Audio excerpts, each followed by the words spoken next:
Motion change होता है, object की कुछ स्पीड होती है, डिस्टेंस डिस्प्लेसमेंट होता है, वेलोसिटी आती है, ठीक है।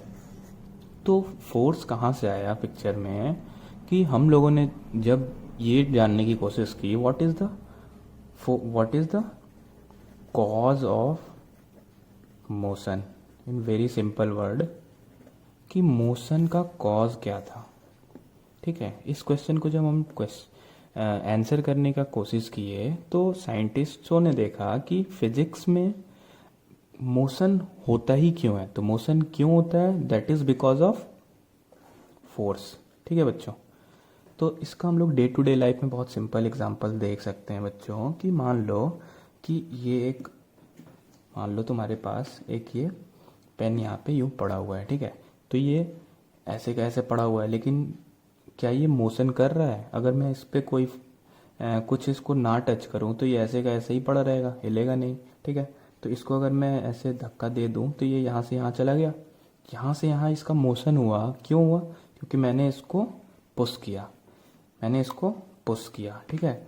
तो इससे पता क्या चला बच्चों कि जैसे मान लो हमारे पास कोई एक बॉल है, ठीक है, ये यूँ पड़ी हुई है, रखा हुआ है, तो इसको अगर हम यहाँ से पुश करते हैं, ठीक है, तो ये मोशन में आ जाता है। किसमें आ जाता है? मोशन में आ जाता है बच्चों, ठीक है। या मान लो ये ऐसे यूँ रखा हुआ है, अब मैं इसको उठाकर अपनी तरफ खींचूँ, इसको अपनी तरफ ले आऊँ, तो इसको हम लोग क्या बोलते हैं बच्चों? पुल। तो पुश एंड पुल, पुश और पुल करने से हम लोग क्या कर रहे हैं कि किसी बॉडी को रेस्ट से मोशन में ले जा रहे हैं, रेस्ट से मोशन में ले जा रहे हैं बच्चों, ले जा रहे हैं ना, रेस्ट से मोशन में ले जा रहे हैं। तो ये देखो कई बार क्या होता है बच्चों कि मान लो हमारे पास कोई बड़ी सी दीवार है, ठीक है, कोई बड़ी सी दीवार है और तुम यहाँ खड़े हो गए, ठीक है। तो इसको अगर पुश कर रहे हो इस दीवार को, तो क्या ये दीवार हिल रही है? नहीं हिल रही है ना। तो अब इससे हमको क्या पता चला कि पुश एंड पुल एक फोर्स है, बट जरूरी नहीं है कि वो फोर्स हमेशा मोशन प्रोड्यूस करे किसी बॉडी के अंदर, ठीक है। ये मोशन में रेस्ट से मोशन में ले जा भी सकता है बॉडी को, और हो सकता है कई बार ना भी ले जाए, ठीक है। क्योंकि हमने देखा कि दीवार पे हम फोर्स लगा रहे हैं, पुश कर रहे हैं, या दीवार को पुल करने लगे पकड़ के, तो भी वो नहीं हिलेगी, नहीं हिल रही ना, ठीक है।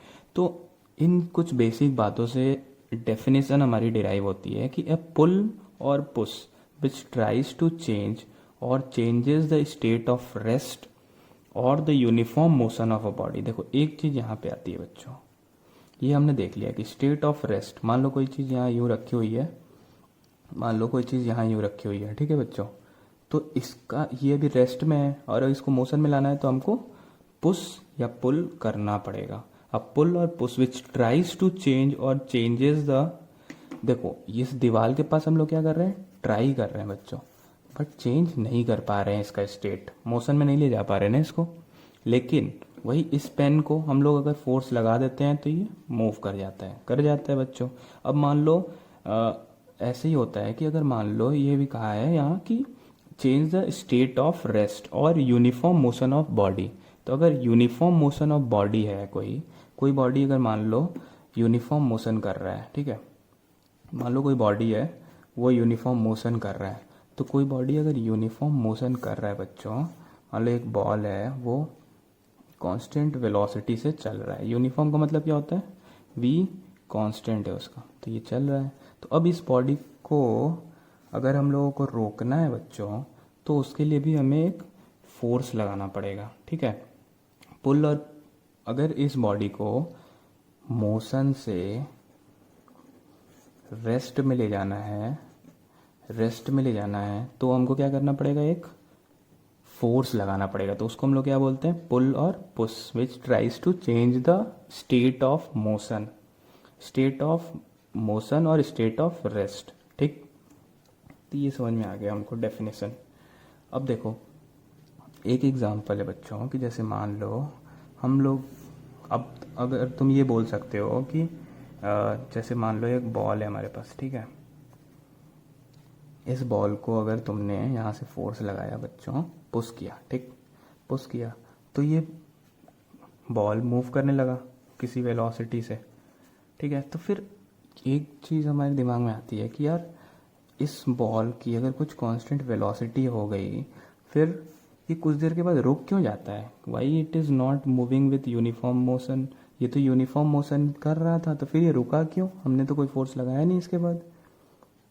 और ये दिमाग में आना चाहिए हमारे। तो फिर यार इससे हमें पता चलता है कि कोई बॉल अगर हम लोग ऐसे, मान लो इस पेन को अगर फेंक दिया, तो ये पेन कुछ दूर तक जाके अपने आप रुक जाता है। या बॉल कोई फेंक दिया, आप कोई बॉल फेंक दिया तुमने, तो ये कुछ देर के बाद जाके रुक जाता है। तो ये क्यों रुक जाता है बच्चों? तो यहाँ पर क्या होता है कि जब भी कोई बॉडी सरफेस के साथ कांटेक्ट में होती है, तो उस सरफेस और उसके बीच में एक फोर्स लगता है, उसको हम लोग बोलते हैं फ्रिक्शनल फोर्स। Frictional force. और ये फोर्स क्या होता है? हमेशा इस बॉडी पे ऑपोजिट डायरेक्शन में लगता रहता है इसके मोशन के, ठीक है। फ्रिक्शनल फोर्स क्या करता है कि ऑपोज करता है इस बॉडी के मोशन को, उसके जिस डायरेक्शन में मोशन कर रहा होगा ये बॉल, ठीक उसके ऑपोजिट डायरेक्शन लाएगा। इसलिए बॉल कुछ देर के बाद रेस्ट पे आ जाएगा बच्चों, अपने आप, बिना किसी, हमने तो कोई फोर्स नहीं लगाया। लेकिन फोर्स कहाँ से लग गया बच्चों? क्योंकि ये सरफेस जो होता है उसके साथ बॉल कांटेक्ट में है, तो कांटेक्ट की वजह से एक यहाँ फोर्स लगता है, उसको बोलते हैं फ्रिक्शनल फोर्स। ये फोर्स फिर कहलाता है कांटेक्ट फोर्स होता है। ये कैसा फोर्स होता है? कांटेक्ट। क्यों? क्योंकि सरफेस और बॉल एक दूसरे के कांटेक्ट में है, तभी ये फोर्स लग रहा है बच्चों, ठीक है। तो यहाँ तक हमने देखा। अब देखो इसके बाद एक टॉपिक आता है कि what are the effects of force. Force हमें पता चल गया कि फोर्स क्या होता है, पुल और push, which tries to change और changes the state of rest or the state of motion if the body is in uniform motion, ठीक है। फिर इफेक्ट्स क्या क्या होते हैं बच्चों? तो मान लो तुम्हारे पास कोई एक, हमने कैसे देखा कि मान लो हमारे पास कोई एक बॉल था बच्चों रेस्ट पे, मान लो ये पेन था, ठीक है। तो फोर्स क्या क्या कर सकता है? इफेक्ट का मतलब फोर्स क्या क्या कर सकता है। तो मान लो ये रेस्ट पे था, ठीक है, तो ये पेन है, मान लो ये पेन रेस्ट पे है, तो अगर हमने इस पे फोर्स लगाया तो इसको हमने क्या किया, मोशन में ला दिया ना। अगर हम इस बॉल को पैर से मार दें या हाथ से मार दें तो ये बॉल मोशन में चला जाएगा ना बच्चों। तो हमने क्या किया कि move a stationary body, force can move the stationary body, रुकी हुई बॉडी को रेस्ट से मोशन में ले जाएगा। फिर फोर्स और क्या कर सकता है बच्चों? मान लो कि यहाँ पर एक बहुत बड़ा सा आदमी, बिल्कुल बड़ा सा आदमी आके खड़ा हो जाए।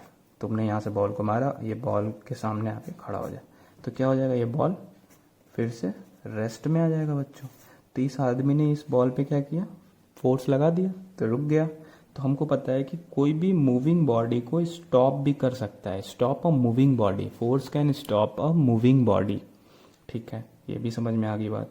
फिर क्या है तीसरा कि change the speed of moving body. Force क्या कर सकता है बच्चों? किसी भी, मान लो कोई बॉल है बच्चों, मान लो बॉल, ही बहुत सिंपल एग्जांपल है बॉल, इसलिए मैं बार बार ले रहा हूँ।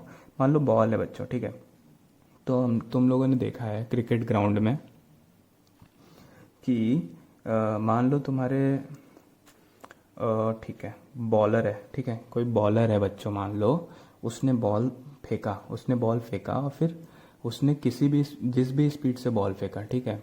फिर बैट्समैन ने क्या किया कि फोर्स लगाया उस बॉल पर।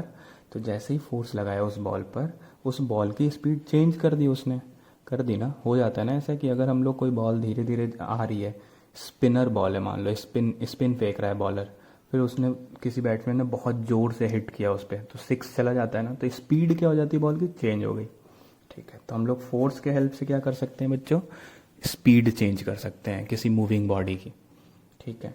स्पीड चेंज कर दिया। अब देखो एक चीज़ और नोटिस करो कि मान लो कोई बॉल फेंक रहा था बॉलर, और उसको बैट्समैन ने दूसरी डायरेक्शन में मार दिया।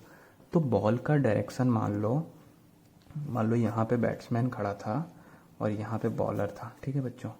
इसने यहाँ से बॉल फेंका इसके पास, बॉल यूं गई यहाँ से, बॉल यूं गई यहाँ पे, और इसने किसी और डायरेक्शन में बॉल मार दिया। मार सकता है ना बच्चों, किसी और ही डायरेक्शन में बॉल को मार दिया। तो क्या हुआ कि हमने बॉल इधर से गई थी, बॉल इधर मार दिया, तो डायरेक्शन चेंज हो गया। कैसे चेंज हुआ? फोर्स की वजह से, फोर्स लगा के उसने डायरेक्शन चेंज कर दिया। ठीक है बच्चों, तो हमें ये भी पता चल गया कि अगर हम फोर्स लगाएं, कोई ऑब्जेक्ट है मान लो, वो अगर यूं जा रहा है तो बस ऐसे ही जाता रहेगा बच्चों, जब तक तुम इस पर फोर्स नहीं लगाओगे ना, या इधर हम हाथ से फोर्स ना लगाएं। मान लो ये ऐसे जा रहा है, ठीक है, फिर अगर हम हाथ से कुछ फोर्स लगाएंगे तभी ये अपना डायरेक्शन चेंज करेगा, अदरवाइज कुछ नहीं लगाएंगे तो ये बस सीधा ही जाता रहेगा। ठीक है, कहने का मतलब कि डायरेक्शन अगर चेंज करना है किसी मोशन का, कोई बॉडी अगर मोशन में है उसका डायरेक्शन चेंज करना है बच्चों, तो उसके लिए हमको फोर्स लगाना पड़ेगा। तो force can change the direction of motion. फिर एक चीज़ देखो, बहुत सिंपल सा चीज़ है कि हम लोगों ने देखा है कि अगर कोई मान लो बलून है, ठीक है, बलून है मान लो बच्चों, अब इसको तुम दोनों ओर से प्रेस कर दो तो इसका साइज़ क्या हो सकता है? छोटा हो जाता है ना बैलून। तो फोर्स क्या कर सकता है? Force can change the shape of the body बच्चों। ठीक, तो इतनी चीज़ें आज हम लोगों ने फोर्स के बारे में समझ ली कि force can make the stationary body move. Force can stop the motion of the body, कोई बॉडी मोशन में है तो उसको रोक सकता है। Force can change the speed of the body, ठीक है। Force can change the direction of motion. Force can change the shape of the body. तो ये हैं फोर्स के इफेक्ट्स बच्चों। और फोर्स क्या होता है? Force comes in picture because when we started thinking the cause of motion, कि मोशन क्यों होता है। ठीक है, अब यहां तक हम लोगों ने समझ लिया। ठीक है बच्चों, अब इसके बाद देखो एक सिंपल सी चीज़ कि टाइप्स ऑफ फोर्सेस। ठीक है बच्चों, तो चलो इसको समझने के लिए सबसे पहले हम लोग देखते हैं। मान लो बच्चों कि एक बॉक्स रखा हुआ है, टेबल है, ठीक है, एक टेबल है, ठीक। अब मान लो किसी एक्स बंदे ने इधर की तरफ फोर्स लगाया, ठीक, तो ये बॉक्स किधर जाएगा बच्चों बताओ? बॉक्स क्या होगा? इधर की तरफ मूव करेगा, हमको ऐसा लग रहा है देख के, और होना भी चाहिए कायदे से, ठीक है। फिर देखो, अब मान लो बच्चों कि मान लो किसी ने फोर्स इधर की तरफ लगाया, तो भी बॉक्स क्या होगा? इधर की तरफ मोशन करेगा। बॉक्स का मोशन हो जाएगा ना, मूव कर जाएगा इधर की तरफ, हो जाएगा, ऐसा हम लोगों को लग रहा है यार, इंट्यूशन है कि ठीक है इसको कोई खींचेगा तो हो जाएगा। ठीक है बच्चों, अब मान लो फिर से एक एग्जाम्पल देखते हैं। मान लो कि सेम बॉक्स है, मान लो तुमने, एक बंदे ने इधर से फोर्स लगा दिया, एक बंदे ने इधर से ही फोर्स लगा दिया, तो बताओ दोनों अगर किसी चीज़ को, मान लो यहाँ पर कोई पेन रखा है बच्चों, ठीक है, मैं इधर से खींचूँ और मैं इधर से भी खींचूँ, अब दोनों ओर से खींच रहा हूँ तो ये मूव कर रहा है? नहीं कर रहा है। इसको छोड़ दिया, इधर मूव कर गया ना। और अगर इसको छोड़ दूँ तो ये इधर मूव कर गया बच्चों, कर गया, लेकिन दोनों खींच रहे हैं तो नहीं कर रहा है। तो यहाँ पे क्या होगा? रेस्ट पे रहेगा बच्चों, ठीक है। तो यहाँ पे क्या हुआ? वो रेस्ट पे रहा। तो इससे क्या पता चल रहा है बच्चों कि इस केस में क्या हो रहा है कि नेट, इस बॉडी के ऊपर जो नेट फोर्स लग रहा है वो इस डायरेक्शन में है, इस डायरेक्शन में है।